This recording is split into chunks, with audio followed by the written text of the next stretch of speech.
Hello students, today we are going to start the second half of the chapter, that is chapter 12, Uncle Podger hangs a picture.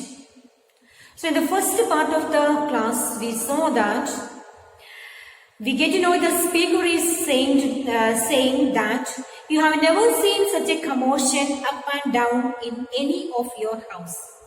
That when Uncle Podger undertook a job. Which job he has taken? A picture would have come from the frame makers and be standing in the dining room, and Uncle Podger would ask what is to be done with this picture, and he will take up the responsibility in hanging the picture on the dining room table. So where the commotion take place? So we will move to the next paragraph, that is on page number 138. Doesn't anybody in the whole house know where my coat is?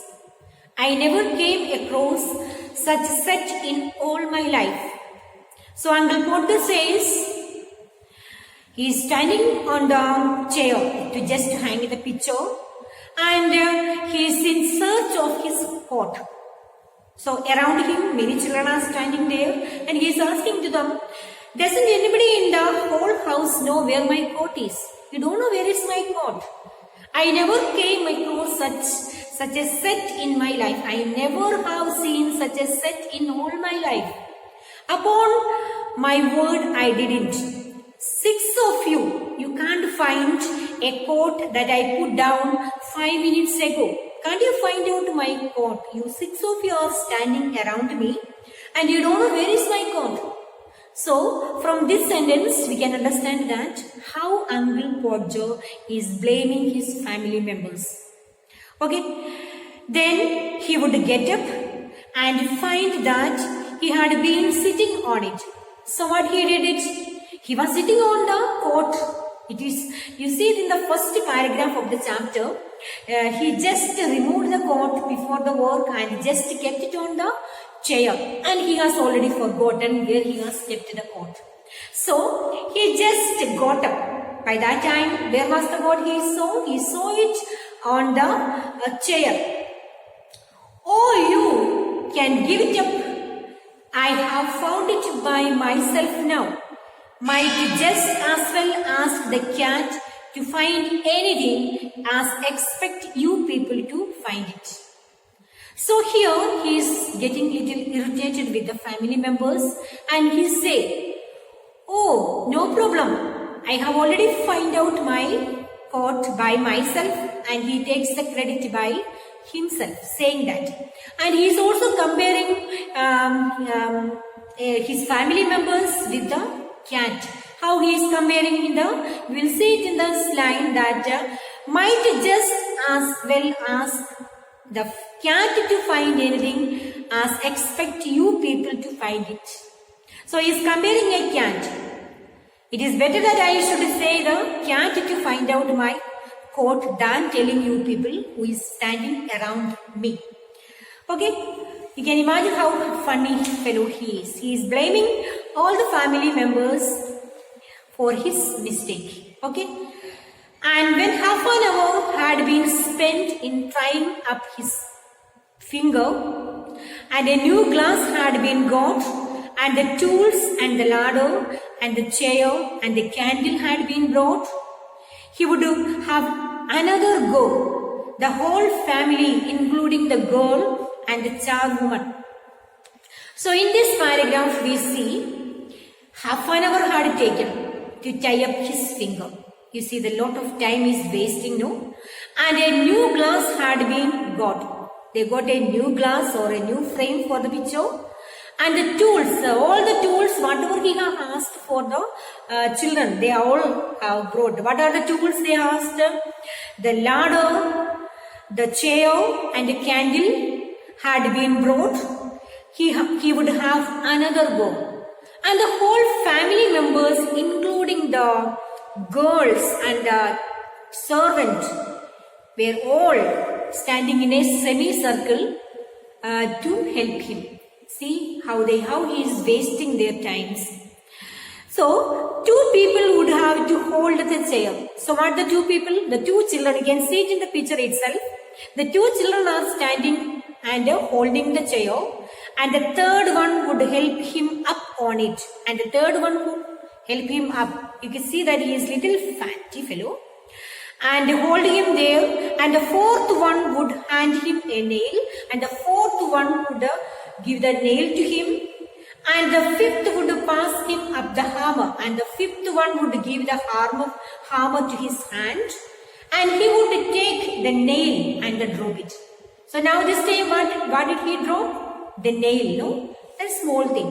So when he had a catch hold of the hammer, he just dropped the nail which he has got.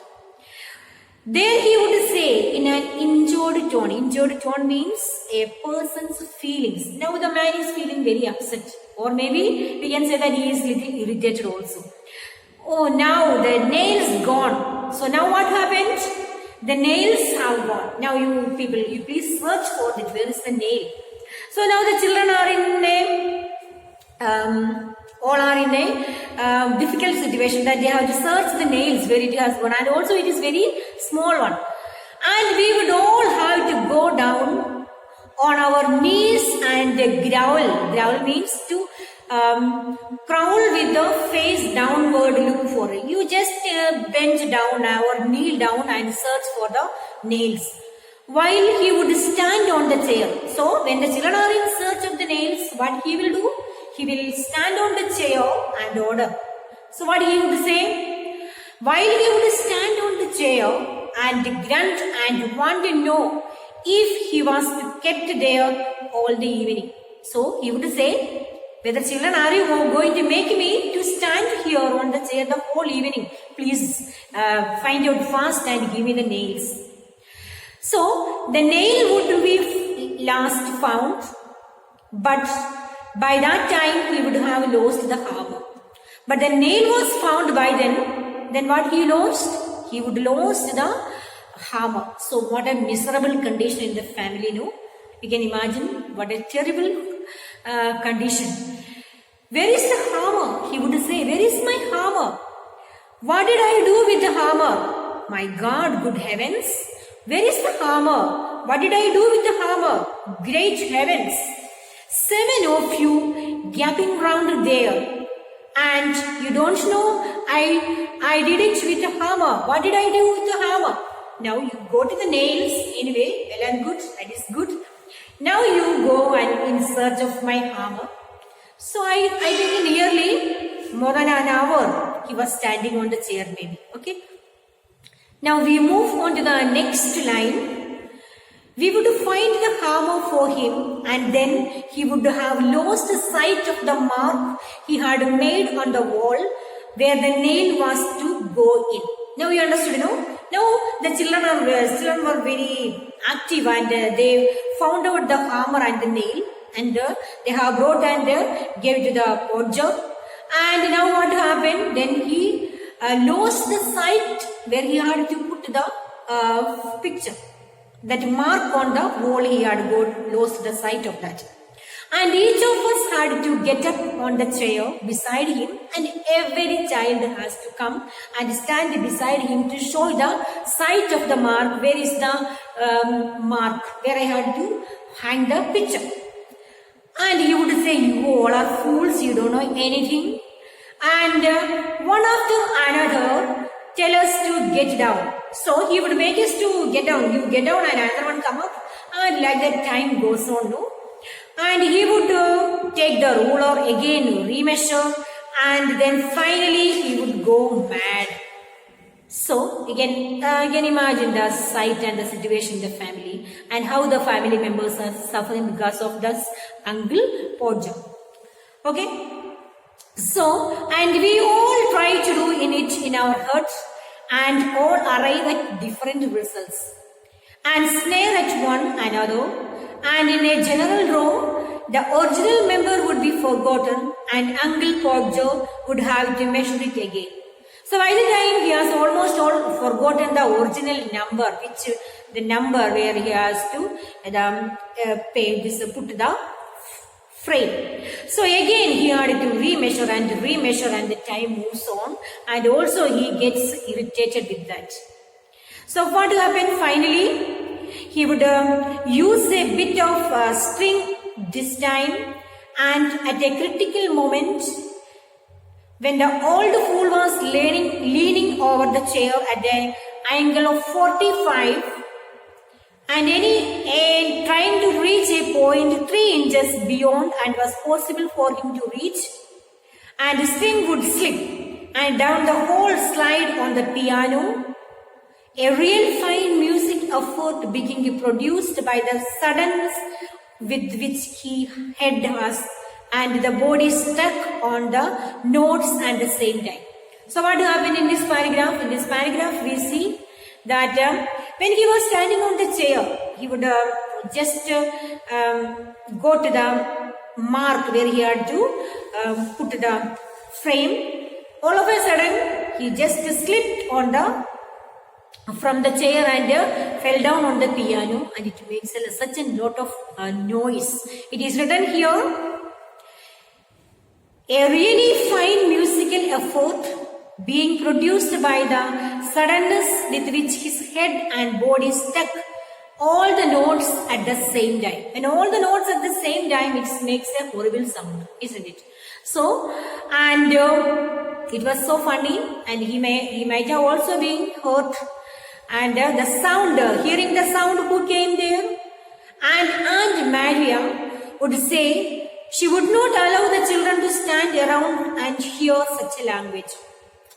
So Aunt Maria came from the kitchen, and she was a little annoyed by seeing all this situation, and she would say, please send all the children away from you, and you do by yourself the work. And she says that at last Uncle Podger would get the spot and fix again, and put the point of the nail on it with his left hand, and take the hammer in his right hand, and with the first blow he would smash his thumb and drop the hammer with a yell on somebody's shoe. So what happened? Now everything is there, he has seen the mark, and he has the hammer in one hand, the other hand he had the nails, and he started to hit on the nail, but where he hit, he would smash his and take the hammer in his right hand, and with the first blow he would smash his thumb. On his thumb he hit and drop the hammer again, and he would cry like anything, and he would fell down on somebody's shoes. So somebody also might have been hurt by the hammer which had fallen from his hand. So in this chapter we see a lot of commotions taking place just to hang the picture on the wall. Okay, the beginning he told that he himself will do it, by finally he had to involve all the family members and wasting their time. Okay children, we have finished more than half of the chapter today. It's a very interesting chapter, and you will read it by yourself also, you can understand very easily this chapter. So okay students, read the chapter and learn the question answer and reference the context of this. Thank you for listening.